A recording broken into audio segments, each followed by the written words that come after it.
Saham aman nggak sih?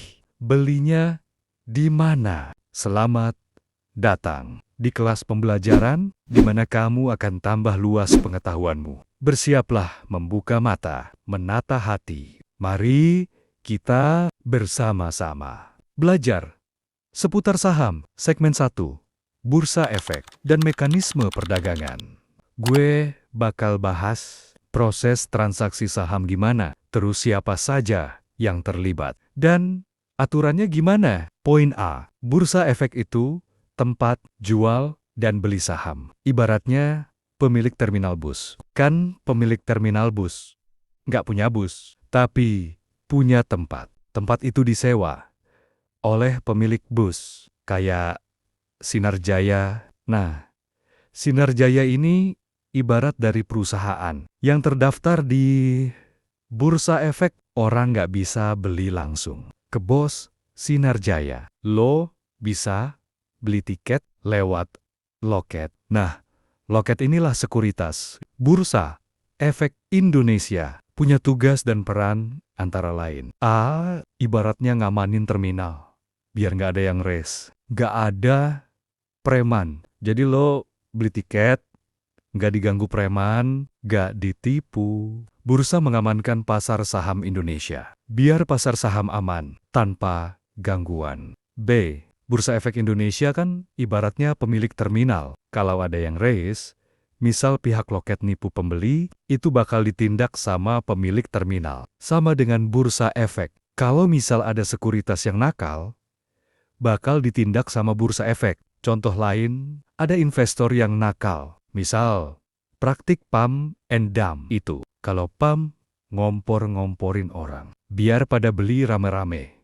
Suatu saham, kan naik. Nah, setelah naik, investor nakal ini bakal ngejual barang secara diam-diam. Akhirnya, harganya kan longsor. Bursa efek akan menindaklanjuti investor yang nakal. Kadang ada juga sekuritas yang nakal, tapi semua akan ditindak tegas oleh Bursa Efek Indonesia. C, ngasih informasi saham, kayak harga, pertumbuhan perusahaan. Intinya, banyak. Lo bisa cari informasi kayak saham yang sedang diborong, saham yang punya proyek besar, dan lain-lain. Pakai website, bisa. Aplikasi, bisa. Untuk website, lo tinggal cari aja Bursa Efek Indonesia. Nanti yang muncul paling atas itu websitenya. Kalau aplikasi, lo bisa download aplikasi IDEX Mobile.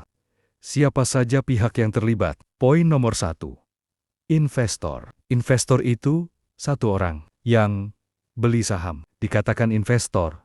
Kalau beli, misal, beli bulan Juni. Jualnya bukan sehari, tapi bisa berbulan-bulan, bahkan bertahun-tahun. Teknik analisanya juga beda. Dengan trader, investor lebih detail. Teknik analisa, kayak fundamental, harus teliti. Makroekonomi, harus paham. Analisa sektor, analisa hot narrative. Apa sih trader? Trader adalah satu orang yang beli dan jual saham dalam waktu singkat. Trader sendiri ada beberapa gaya. Gaya scalping, misal beli di jam 9, kemudian jual di jam 10. Jadi scalping itu punya karakter beli dan jual dalam waktu yang sangat singkat.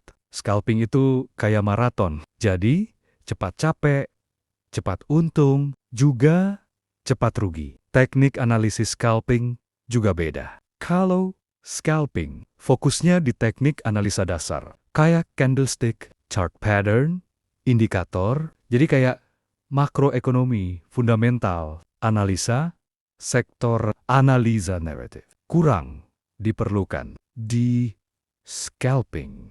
Gaya intraday. Misal, lo beli di jam 9 dan lo jual di jam 3 lewat setengah sore. Artinya, lo masuk kategori intraday. Intraday itu kayak lo jalan cepat. Lo agak cepat, sedikit capeknya juga. Agak cepat, sedikit untung atau ruginya.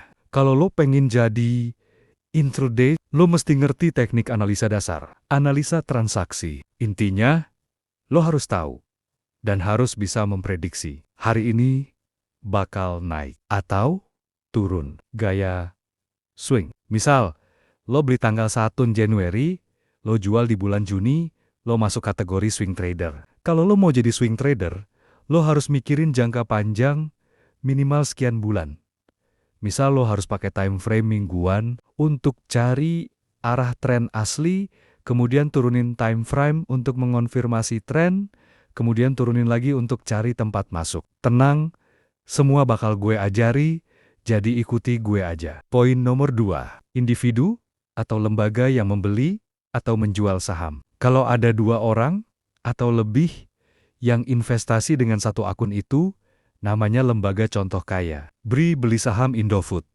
Nah, Bursa Efek nyatetnya BRI beli saham Indofood. Biasanya kalau lembaga, apalagi lembaga internasional, beli mereka nggak ngincer 1-2%, tapi lebih gede dari itu. Makanya kalau lembaga beli, biasanya jualnya lama. Kalau lo pengen ngerti saham apa yang sedang dibeli lembaga, lo bisa cek di aplikasi sekuritas kayak Stockbit, terus cari top broker, lo tinggal apalin sekuritas yang dipakai lembaga kayak badan usaha milik negara atau disingkat BUMN.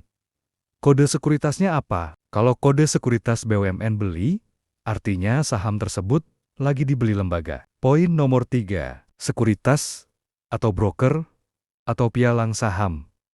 Sebutannya sama, cuma beda bahasa aja. Udah gue jelasin, tapi gue perdalam, tanpa sekuritas saham nggak bisa dibeli atau dijual. Lo mau ke Bandung, nyampe terminal, nggak ada loket, ya lo nggak bisa beli tiket. Nomor 4, perusahaan sekuritas atau broker. Kembali ke analogi di menit sebelumnya. Lo mau ke Bandung dan lo milih bus Epastar. Nah, Epastar inilah ibarat dari perusahaan di Bursa Efek. Jadi termasuk penggerak bursa. Tanpa perusahaan yang tercatat di bursa, ya nggak jalan. Kayak lo masuk terminal, beli tiket, nggak ada busnya, sia-sia. Ayo, gas lagi.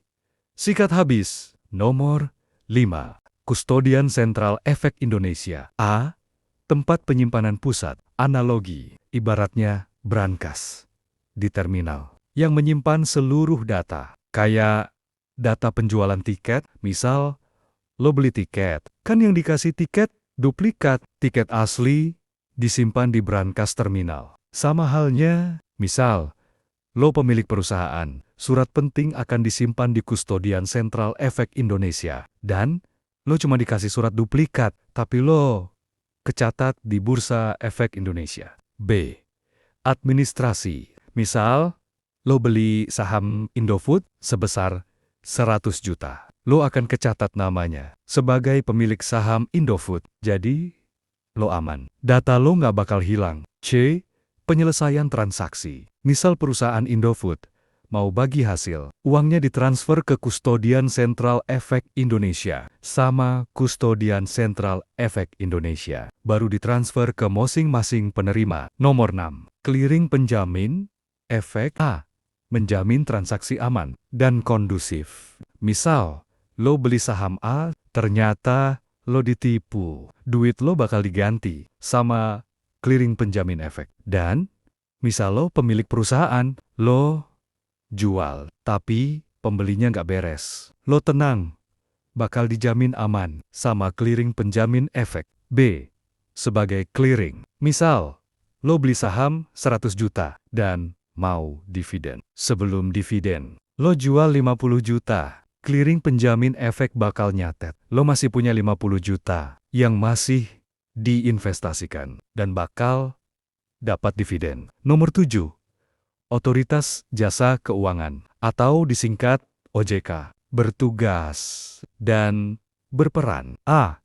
Sebagai regulator. OJK yang membuat aturan main. Kayak perusahaan yang bisa masuk. Syaratnya ini dan itu. Kalau nggak masuk syarat, ya nggak bisa. Misal, lo beli, syaratnya harus minimal beli 1 lot. Kalau di bawah 1 lot, nggak bisa. B. sebagai pengawas pasar saham. OJK punya mata-mata yang mengawasi jalannya transaksi saham. Misal, ada sekuritas nakal, bakal ditindak. Misal, ada investor nakal, bakal ditindak. C. Edukasi dan konsumen. Kalau lo beli saham, kemudian ditipu, lo bisa ngadu ke OJK. Nanti OJK bakal ngurusin sampai beres. Jadi, pasar saham Indonesia diawasi ketat oleh banyak lembaga. Ibaratnya, lo sebagai pembeli dan gue sebagai pemilik perusahaan dikawal ketat sama pihak keamanan. Gak bakal ada yang berani ganggu. Kalaupun ada yang berani ganggu, kita tenang. Akan diberesin sama pihak keamanan. Segmen 2. Jam perdagangan saham. Pasar saham Indonesia itu nggak buka 24 jam. Artinya, lo nggak bisa jual atau beli kapan aja. Kalau lo mau beli di hari Senin sampai Kamis, lo bisa beli di sesi 1, jam buka, jam 9 pagi. Dan sesi 1 ditutup di jam 12 siang. Antara jam 12 sampai jam setengah 2. Pasar saham istirahat, kemudian buka lagi. Untuk sesi kedua, di jam setengah 2 siang, lo mulai bisa jual atau beli sampai jam 3:49 sore. Kalau hari Jumat, lo mulai bisa jual atau beli di sesi 1 yang dibuka di jam 9 pagi dan tutup sesi 1 di jam setengah 12 siang. Kemudian mulai setengah 12 siang sampai jam 2 siang, pasar saham istirahat. Sesi kedua dibuka di jam 2 siang sampai jam 4 sore. Kurang 11 menit. Segmen 3. Proses transaksi saham. Pertama, order masuk ke sistem B. Sistem akan mencocokkan pesanan beli dan jual berdasarkan harga dan antrean. Misal, lo beli saham Mayora 5.000, sistem akan mencari penjual yang menjual di harga 5.000. Kedua, terjadi match 10 match atau tereksekusi. Ketika lo beli di harga 5.000 dan ada penjual yang menjual di harga 5.000, maka order kamu akan final atau match. Di titik ini, saham resmi berpindah tangan ke lo. Di pasar saham, sebuah saham punya sifat dasar, estafet atau berpindah tangan. Contoh, lo punya saham yang udah naik 10%. Selama nggak ada yang mau beli saham lo, selama itu lo nggak bakal bisa ngejual. Ketiga, penyelesaian transaksi atau settlement. Di Indonesia berlaku sistem T2.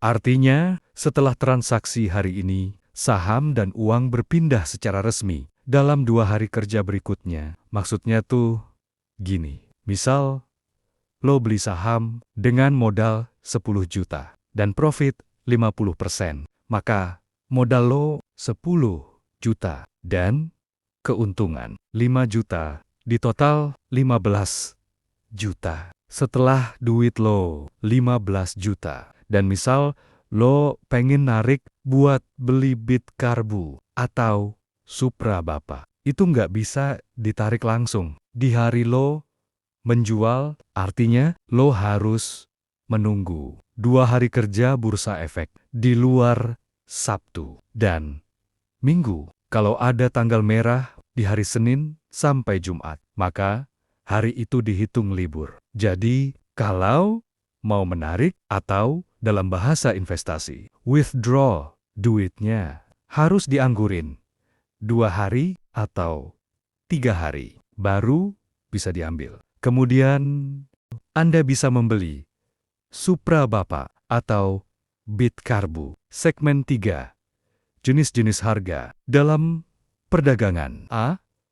Bid price, harga yang diminta pembeli. Penjelasannya gini, bayangkan sepotong tahu bacem atau ayam sayur dijual di harga 20.000 per porsi. Datanglah para ibu-ibu. Sen kanan, belok kiri. Sen kiri, belok kanan. Ibu Markona bilang, saya mau beli, tapi di harga 15.000. Kemudian ada Ibu Jumairah bilang juga, saya mau beli, tapi di harga 16.000. Datang lagi Ibu Tukiom bilang, saya mau beli, tapi di harga 17.000. Nah, sekarang tinggal lo mau masuk antrean yang mana. Jadi, bid price adalah antrean beli saham. B.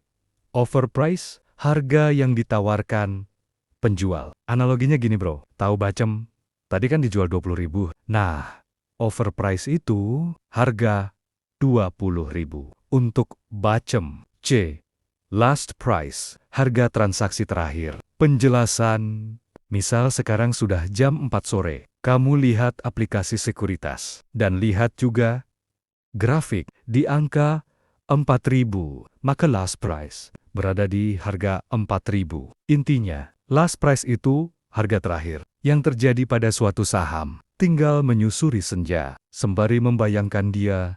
Haha, investor harus memahami bid-offer spread, yaitu selisih antara harga beli dan jual. Segmen 4. Jenis-jenis order. Dalam perdagangan A, limit order. Kamu menentukan harga tertentu. Contoh, beli ice tea di harga 5.000. Maka selama harga belum menyentuh harga 5.000, maka order lo belum match atau final. B.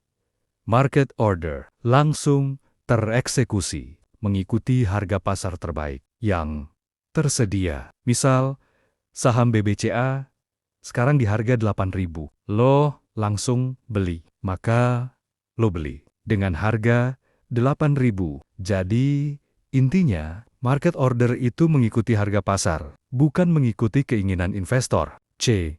Stop order atau stop loss order. Order yang aktif ketika harga menyentuh level tertentu untuk menghindari kerugian lebih besar. Misal, mau beli saham BBNI di harga 5.000. Lo punya manajemen risiko yang baik dan membatasi kerugian 10%.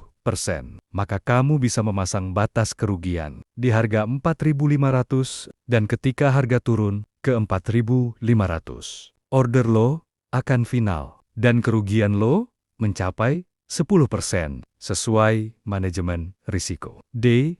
Auto rejection, batas maksimum naik turun harga saham dalam sehari untuk mencegah volatilitas ekstrem. Contoh, harga tidak boleh naik atau turun lebih dari 25 sampai 35%, tergantung kelompok harga. Bayangkan, gini, saham BBHI sekarang di harga 10.000 dan lo mau beli tapi nunggu turun 50% dulu. Artinya, lo ngantri di harga 5.000. Itu biasanya ditolak oleh sekuritas karena maksimal turun sehari 25% sampai 30%. Jika lo ngotot ingin membeli di harga 5.000, lo bisa pasang alarm di harga 5.000 dengan fitur price alert. Begitu juga ketika lo ingin menjual saham, misal lo beli saham PTRO di harga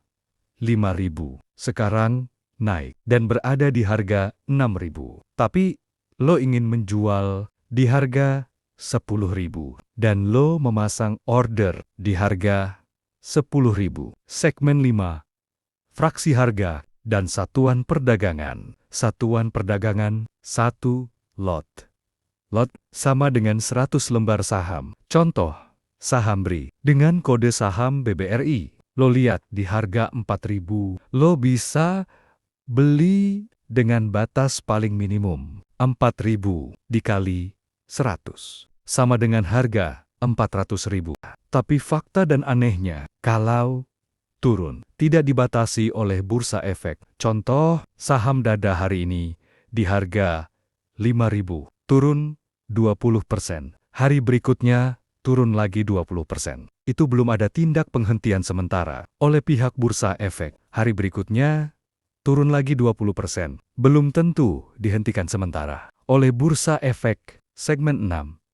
Hal yang perlu dipahami, investor pemula. Harga dapat berubah dalam hitungan detik. Poin ke-1. Ada antrean order, jadi tidak selalu langsung berhasil beli atau jual. Misal harga suatu saham berada di harga 500. 1 jam kemudian dipump atau diborong oleh investor 20 miliar. Maka harga saham akan naik. Begitu juga ketika sebuah saham berada di harga 1.000, kemudian ada investor yang menjual 20 miliar, maka harga akan turun. Poin kedua, pasar dipengaruhi banyak faktor. Berita, ekonomi, sentimen global, pengaruh makroekonomi. Bentar, makroekonomi itu yang di luar perusahaan. Contoh, kebijakan pemerintah, perang dunia, aksi, demo, dan lain-lain. Pengaruh makroekonomi itu bisa berdampak positif dan negatif. Contoh nyata yang pernah terjadi, Kementerian Keuangan memangkas pajak rokok, maka harga saham rokok pada naik. Contoh nyata lagi, Perang Dunia Amerika dengan Iran, harga saham minyak melonjak. Jadi, lo harus antusias dan super update terhadap perkembangan dan informasi makroekonomi. Poin ketiga, dana yang digunakan harus dikelola dengan manajemen risiko. Lo harus punya setup yang bagus. Misal, batas kerugian, sekian persen, bakal take profit. Kalau structure begini atau begitu, duit yang digunakan. Duit dingin. Intinya, lo harus punya kebijakan, tapi tenang. Semua akan gue bagikan materinya di channel ini. Jadi, tonton terus. Jangan lupa subscribe, like, dan share agar kamu bukan hanya bisa membuat setup, tapi menguasai dunia saham. Segmen 7. Indeks Saham Indonesia atau IDX Index. Indeks saham adalah indikator yang mencerminkan kinerja sekelompok saham di B. Gampangnya gini, indeks itu kayak cuaca. Ketika lo mau berlayar, misal cuaca terang, lo berlayar aman dari ombak dan bencana laut. Begitu juga ketika lo hendak beli saham dan lo lihat indeks bagus, maka lo cenderung lebih aman dari kerugian. Indeks utama. Poin A, IDX 30. Indeks yang mengukur kinerja 30 saham paling pilihan dari daftar LQ45 yang memiliki likuiditas sangat tinggi dan fundamental yang solid. Indeks ini berisi 30 saham pilihan yang sudah difilter secara ketat. Intinya, indeks ini tidak berisi saham gorengan. Poin B, IDX 80. Indeks yang mengukur kinerja harga dari 80 saham yang memiliki likuiditas tinggi dan kapitalisasi pasar besar, serta didukung oleh fundamental perusahaan yang baik. Saham di indeks ini berisi saham yang berfundamental baik. Bentar, fundamental itu apa? Ibaratnya tuh gini, lo punya motor Supra Bapak dengan kondisi mesin terawat dan sehat yang dinamakan fundamental itu. Mesin Supra Bapak lo bisa dibayangkan kalau mesin tidak terawat dan lain-lain. Bisa dipastikan akan terjadi kerusakan, entah dalam waktu dekat atau panjang. Begitu juga perusahaan yang tidak memiliki fundamental baik cenderung dipermainkan harganya. Poin C, IHSG atau Indeks Harga Saham Gabungan. Indeks yang mencerminkan pergerakan harga seluruh saham yang tercatat di Bursa Efek Indonesia. Ini adalah barometer utama pasar modal Indonesia. Indeks-indeks di penjelasan sebelumnya itu digabung dalam satu indeks gabungan. Indeks itu dinamakan IHSG. Poin D, LQ45. Indeks yang terdiri dari 45 saham dengan likuiditas atau volume perdagangan yang tinggi, kapitalisasi pasar yang besar, serta kondisi keuangan yang baik. Indeks ini berisi saham-saham pilihan yang sudah terseleksi dengan ketat. Indeks sektoral. Poin A, IDX, BAC, dan IDX, C, YC mencakup sektor barang baku atau basic materials dan barang konsumen siklikal yang pergerakannya sangat dipengaruhi oleh kondisi ekonomi makro. Contoh saham di indeks ini seperti Alfamart dengan kode saham AMRT, Indomaret dengan kode saham DNET, dan lain-lain. Poin B, IDX Energi atau energi. Indeks yang mengukur kinerja saham di sektor energi mencakup industri pertambangan batubara, eksplorasi, minyak, dan gas bumi. Contoh saham di indeks ini, PT RO. Poin C, IDX Finance atau keuangan. Indeks sektoral yang mencakup perusahaan perbankan, asuransi, serta berbagai lembaga keuangan lainnya yang tercatat di bursa. Contoh saham Bank BNI dengan kode saham BBNI, Bank BCA dengan kode saham BBCA. Biasanya kalau bank itu kode sahamnya diawali huruf B. Contoh Bank Mandiri, BMRI. Poin D, IDX HIE ALTH atau kesehatan. Indeks yang terdiri dari emiten di bidang farmasi, pengelola rumah sakit, dan penyedia layanan kesehatan. Contoh, saham SIDO muncul dengan kode saham SIDO. Poin IN, IDX INEVR atau infrastruktur. Indeks yang mencakup kinerja perusahaan di bidang konstruksi, operator telekomunikasi, serta utilitas transportasi. Contoh pada saham Pantai Indah Kapuk dengan kode saham PANI. Poin F, IDXT ECNO atau teknologi. Indeks yang berisi perusahaan yang bergerak di bidang layanan IT, pengembangan perangkat lunak, dan inovasi teknologi mutakhir. Contoh pada saham PT DCII Indonesia Tbk dengan kode saham DCIC. 赶不到路到 T 路到6，广不到路到路莫到1楼，路路瓦 T T 路乌马里瓦木温那路里都粗，路路瓦 T 路里累，卡马萨爷爷卡马路嘎，赶不到路到地都大维 T， 都不图路罗萨，路路瓦 T 罗，路路瓦塔，路路瓦 T， 路罗瓦塔路罗飞马希，你都刚库罗路瓦 T， 你都跟那个赢的黑暗 T， 那里路路瓦 T 一端天大色大陆沙样多，路路沙一样。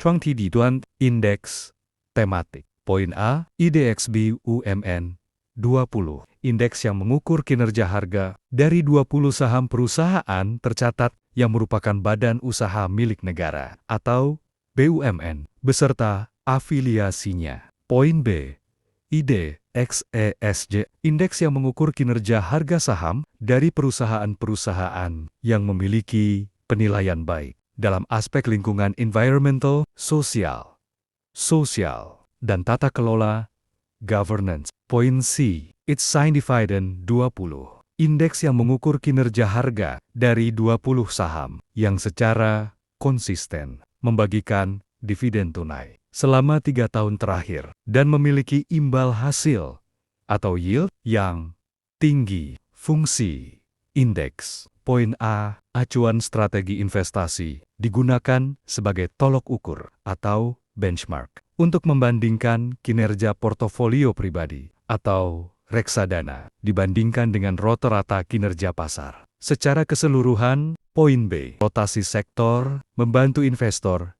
memantau perpindahan aliran dana dari satu sektor ke sektor lain sehingga dapat mengidentifikasi sektor mana yang sedang memiliki momentum atau tren populer. Poin C, ukur arah market. Indeks berfungsi sebagai indikator utama untuk melihat apakah kondisi pasar saham secara kolektif sedang mengalami tren naik, bullish, atau tren turun, bearish. Saya mewakili jiwa dan raga saya. Izin, pamit, undur diri. Sekian, terima kasih.